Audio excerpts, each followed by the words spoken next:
Hello everybody and welcome back to another video. I'm SocietySucks and today I'm checking out animal diseases that belong in a horror movie by Casual Geographic. I'm assuming that rabies is going to be on this list, but that's pretty much the only disease I can think of, so let's see what the rest are. Why are you running?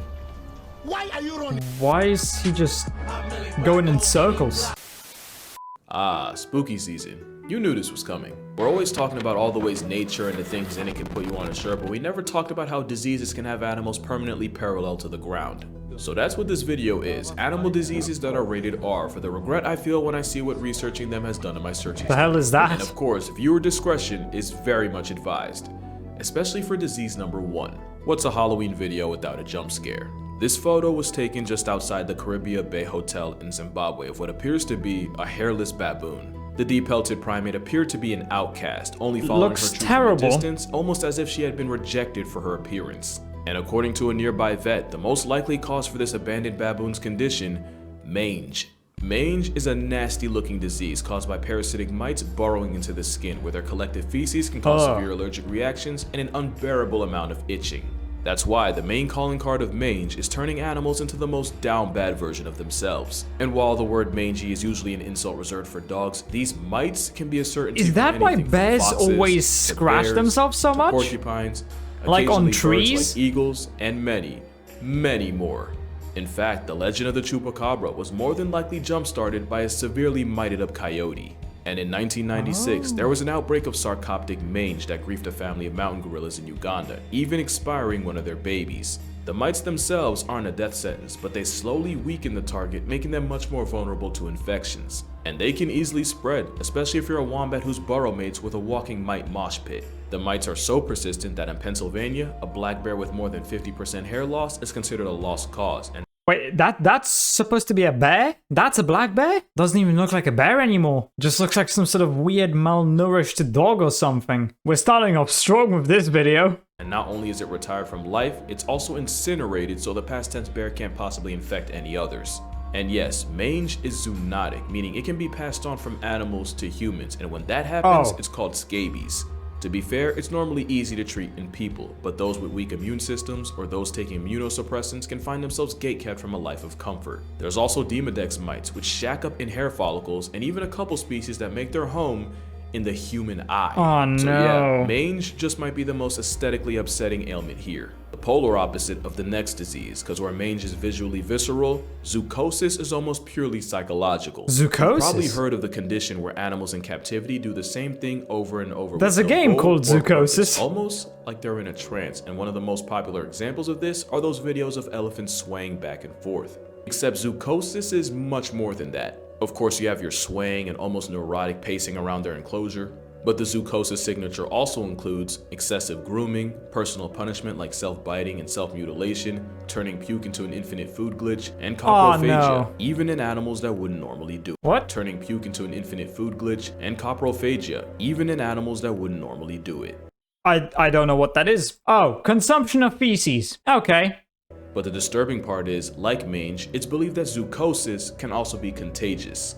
If an animal is housed next to one exhibiting the stereotype, but it's psychological, no? Chances are that same animal will too. This captive psychosis is likely triggered by a lack of stimulation and enrichment, and it's more common in higher intelligence animals, especially those that would normally have a wider range.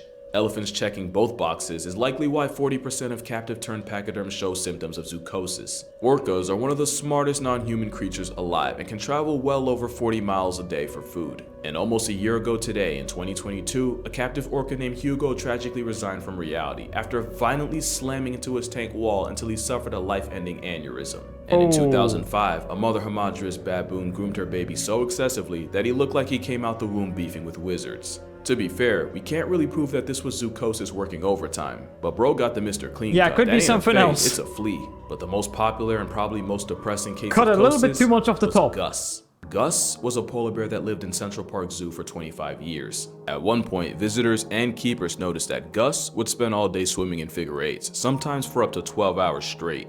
Keep in mind that polar bears can cover nearly 50 miles in a day searching for seals. Not only did the zoo spend 25 grand on therapy for the bear, Gus went on to make history as the very first zoo animal to be put on Prozac. Speaking of which, the 25,000 bones of behavioral therapy basically amount I'm assuming it's just some sort of medication. To the therapist saying, "It be like that." This isn't an anti-zoo video or me trying to morally grandstand to y'all. I think zoos have the potential for a lot of good and a lot of bad. It's just that the bad can lead to a chronically pilled out polar bear. But wait, it gets darker. Because with how far removed humans have gotten from nature, there's a legitimate fear that humanity as a whole could be suffering from zoochosis on a global scale. That joke about us being no different than ants stuck in a death spiral becomes less and less of a joke as time goes on.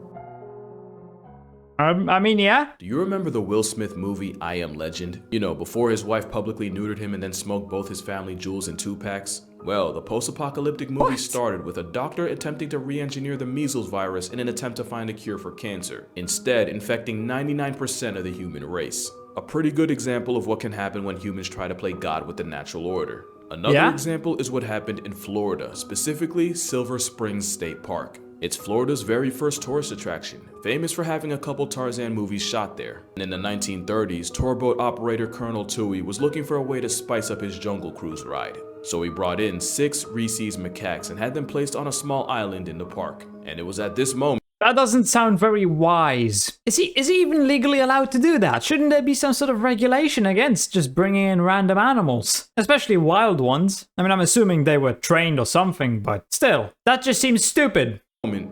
They f***ed up. Apparently, nobody involved was told that the monkeys could swim, and the moment they touched down on dry land, the macaques proceeded to swim out to the mainland. And following lots of multiplying without a calculator, there are now currently hundreds of rogue macaques, with a good number of them carrying a deadly herpes virus. Herpes B is an incapacitating condition that can cause severe brain inflammation, permanent neurological damage, and a permanent lease in a casket-shaped condo. Now, fear-mongering aside, the chances of catching it from a monkey are incredibly rare. Small, yeah. But not rare enough to be zero. In 1997, a researcher was working with a rhesus when she was splashed in the eye by indeterminate fluids. Even after immediately flushing her eye out for several minutes, the 22-year-old died December 10th, 1997, almost exactly 6 weeks after first being exposed. According to the Center of Disease Control, since 1932, there have been 51 cases. Wait. Did she not go to the hospital after that? Nah, bro. If that happened to me, I wouldn't just wash out my eye. I'm going to the hospital and I'm getting checked out by actual professionals. Like, I'm sorry, I'm not just leaving that up to chance. Of people being infected with the B virus, with 21 deaths and an 80% mortality rate for those untreated. That same fatal virus is currently being backpacked by up to a quarter of the hundreds of macaques running around the Sunshine State. Worse, it's believed they shed the potent virus through their saliva. So far, there's no known case of one of these Marion County monkeys passing off the virus to a human. The problem is, the monkeys have managed to lose their natural fear of humans, and there was even one incident where the park had to be shut down after a family was threatened and chased by an especially malicious macaque. It's the worst kind of invasive, and it's 100% our fault, and although the virus peddling primates haven't caught a human body, it's definitely one of those cases of F around and find out. It's gonna happen eventually. One of the most unsettling diseases in nature is a sickness that affects deer, known as chronic wasting disease, called so because it essentially destroys the animal from the inside out.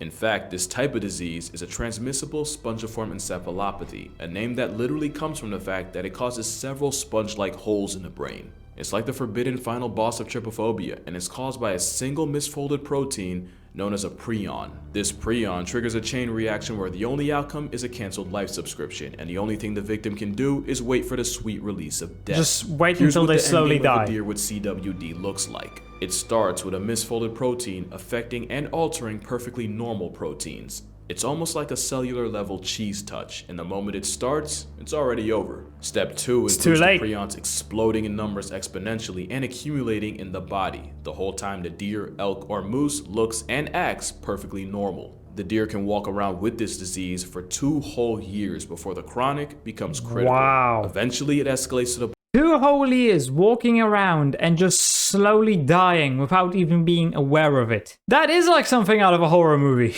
Honestly, who needs horror movies? We have nature. Nature is the scariest horror movie out there because it's actually real and it could happen to you. point where the prions manage to break into the blood-brain barrier, where they start destroying neurons, putting enough holes in the brain to get it cursed out by an octopus, and slowly wasting the poor, unexpecting deer. Deer with CWD seem unable to process anything around them, including danger, and if predators or playing freeze tag on the freeway doesn't take them off the senses, they die a slow and painful death to starvation as their brains shut down.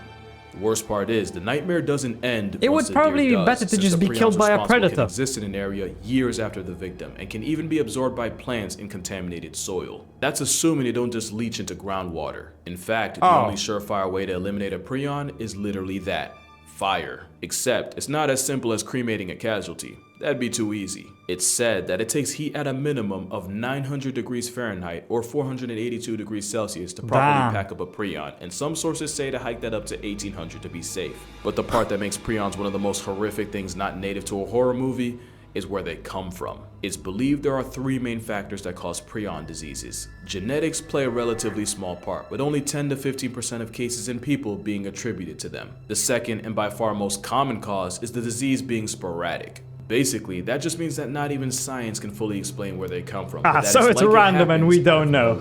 And the third is an infected deer contaminating something like a water source or a feeding station with body fluids and passing it off to the next. And remember, not only can prions insist on existing years after the fact, keep in mind that most infected deer look no different from any other. So you wouldn't even be able to know. Eternally. That means that the 3 main causes of wasting disease are completely RNG, and that is remarkably terrifying. And it's not just deer that can get packed up by prions. There's mad cow disease in cattle and scrapie in sheep, named after the fact that it can cause them to compulsively rub up against things like fence posts until they literally scrape their wool off. There's even a human equivalent, Creutzfeldt-Jakob disease. And while there's no known reports of a human ever catching CWD, specialists have warned that with the thousands of CWD infected animals eaten by people a year, there's growing concern that the disease may eventually be transmitted to people. But maybe it's still a lot better than the last, and in my opinion, the most horrific disease in this video. It's gonna get worse. Not only is rabies one of the harshest death sentences nature can serve, it is 100% transmissible to humans.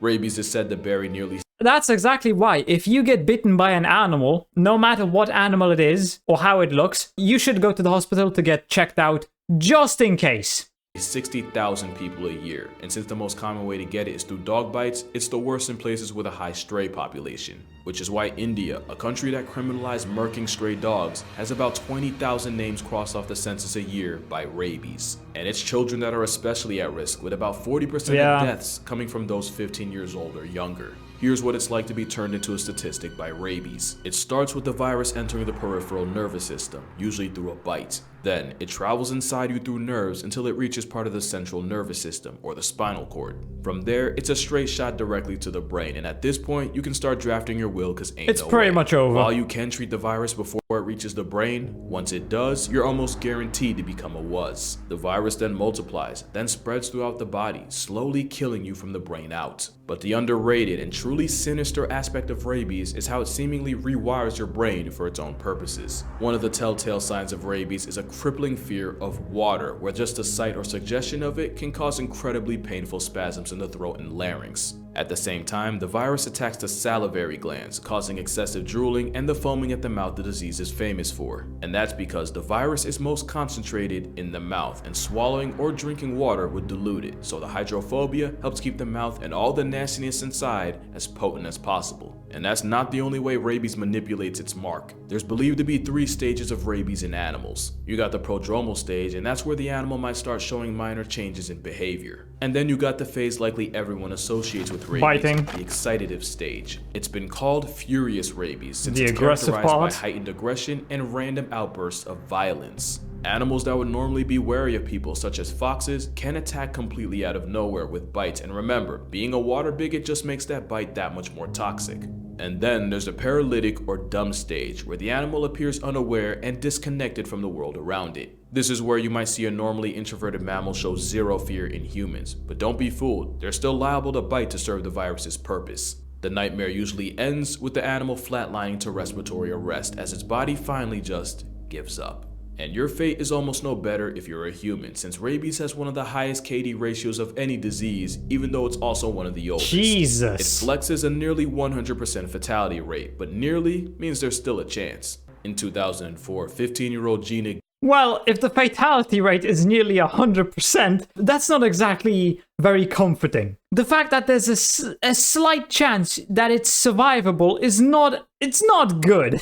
Just another reason to not approach wild animals, and once again, if a wild animal bites you, especially if it's acting like the ones in this video, just go to the damn hospital as soon as possible. Don't be an idiot who's like, it's nothing, it's just a flesh wound. Go to a hospital, get checked out, don't die like a moron. Gizi contracted rabies after being infected by a bat, and the moment she started experiencing symptoms, she was, statistically speaking, a walking corpse. Dr. Willoughby, who had studied up on rabies, figured their last chance was to put the teenager in a coma in a last-ditch effort to save her brain and give her body a reasonable chance to fight off the virus. I suppose that could work. About a week after she was induced, Gina miraculously started producing rabies antibodies, and after Euro-stepping death, she would go through the grueling rehab of relearning how to walk, talk, and even stand. Cause even when you're lucky, it ain't easy being Gizi. She became the first person to ever survive the rabies virus without a vaccination, and even went on to start a family. But don't get it twisted, the Milwaukee protocol that saved her has been used on 41 people, and only 6 have survived. The ones that do still run the risk of waking up severely disabled, which is the best you can do when negotiating. Well, I mean, to be fair, at least they're still alive. I mean, all 41 people were gonna die anyway because of the rabies, but this way at least 6 of them survived, so that's still a positive. Obviously, it would have been better if the survival rate was higher, but that's still pretty damn good. The alternative is death, so I'll take having to relearn stuff rather than just straight up dying. With death, since that's exactly what treating rabies is. It's a horrifically debilitating disease, and even though it takes about 1 to 3 months to show symptoms after being infected, there have been cases of people walking around with the virus for 7 years. At the same time, if the virus manages to invade you close enough to your brain, you can easily be down bad less than a week after being exposed. With a virtually 100% kill rate, and the thousands that lose their lives to it a year, it's definitely one of the most unforgiving viruses out there. Which is why the greatest basketball player of all time isn't Michael Jordan, LeBron James, or even Kobe Bryant. It's Manu Ginobili. Because during a Spurs-Kings game in 2009, a bat managed to find its way inside the arena, causing everyone to immediately panic. Until the 6'5" Argentinian backhanded the bat and put it out of commission, and proceeded to help lead his team to a 20-point win, along with a victory by TKO against the bat. One man managed to potentially solo one of the deadliest viruses of all time, and he wasn't even a starter. And you'll never guess what day this happened. Yeah, that's right. Happy Halloween, and stay safe out there. October 31st.